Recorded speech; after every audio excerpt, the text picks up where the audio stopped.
संगत में अहिड़ो मोड़ बि ईंदो आहे जंहिं मोड़ ते तव्हांखे ख़ुशी हूंदी आहे, तव्हांजे चेहरे ते मुस्कुराहट हूंदी आहे न, पोइ के दोस्त वरी अहिड़ा बि हूंदा आहिनि तव्हांजी ख़ुशी ऐं मुस्कुराहट खे बर्दाश्त न कंदा आहिनि त ही छो ख़ुशि आहे, छो थो खिले। यादि रखजांइ, ईअं चेहरे ते मुस्कुराहट रखंदो अचिजांइ। छो? उन इंसाननि जे दिमाग़ में शैतान हावी थी वियो आहे। शैतान इब्लीस अल्लाह जी इंसान ज़ात जेका बि आहे न प्यारी आहे, ख़ुदा जो कसम प्यारी आहे, ज़बरदस्त आहे, पर उन जे अंदरि जॾहिं शैतान दाख़िल थींदो आहे न त पोइ उनखे ॿियो कमु कुझु बि न करणु ॾींदो आहे। कहिड़ो कमु ॾींदो अथसि?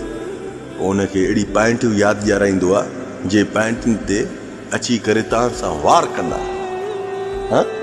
तव्हां सां वार कंदा आहिनि, तव्हांखे अहिड़ी ॻाल्हि करे ॿुधाईंदा जेका पुराणी ॻाल्हि हूंदी, जंहिं ॻाल्हि सां तुंहिंजी रत सड़ंदी आहे उहा ई तुंहिंजी आॾो ॻाल्हि पेश कंदा, ख़ासि करे बि तोखे माना साड़ींदा, तबाह कंदई। छाजे करे? छो ख़ुशि आहे तूं? छाजे लाइ तो खिले? छाजे लाइ अॼु टहक थो ॾींदो वते? छाजे लाइ तुंहिंजे चेहरे ते मुस्कुराहट आहे? तुंहिंजे चेहरे ते मुस्कुराहट नथी थिए, तुंहिंजे चेहरे ते ठहे थी त मनूस वारी शिकिल थी ठहे। यादि रखो, इहा मनूस वारी शिकिल उन्हनि जी आॾो कॾहिं बि न कजो। जलण वारनि खे जलण ॾियो, साड़ वारनि खे सड़न ॾियो। यकीन कयो, इहे पंहिंजे साड़ में ई पंहिंजो पाण खे मारींदा, सिर्फ़ु शैतान इब्लीस जे चवण ते अची करे। तव्हांखे ख़ुशि ॾिसंदे बि बर्दाश्त न कंदा।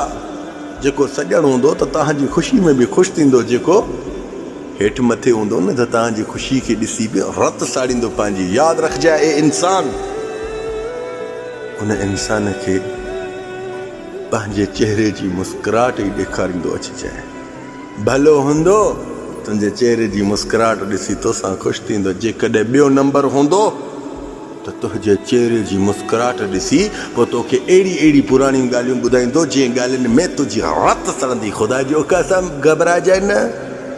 छा घबराइजांइ न मुंहिंजा सुहिणा, इहो ई त वक़्तु आहे तुंहिंजे इम्तिहान जो, इहो ई वक़्तु आहे। अलाह तोखे ॾिसंदो आहे, रब उन शैतान खे बि ॾिसंदो आहे जंहिं इंसान में अंदरि दाख़िल थियो आहे।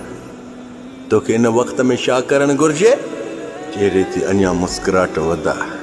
छो? मुस्कुराहट वारे सां बि रब ख़ुशि हूंदो आहे। जंहिंजे चेहरे ते मुस्कुराहट आहे त ग़मगीन इंसान बि उन इंसान खे ॾिसी पंहिंजे चेहरे ते मुस्कुराहट आणींदो आहे। यादि रख, ए इंसान, चेहरे तां मुस्कुराहट न हटाए। केॾा बि ग़म ऐं परेशानी ऐं तकलीफ़ हुजेव, चेहरे ते मुस्कुराहट रखंदा अचो।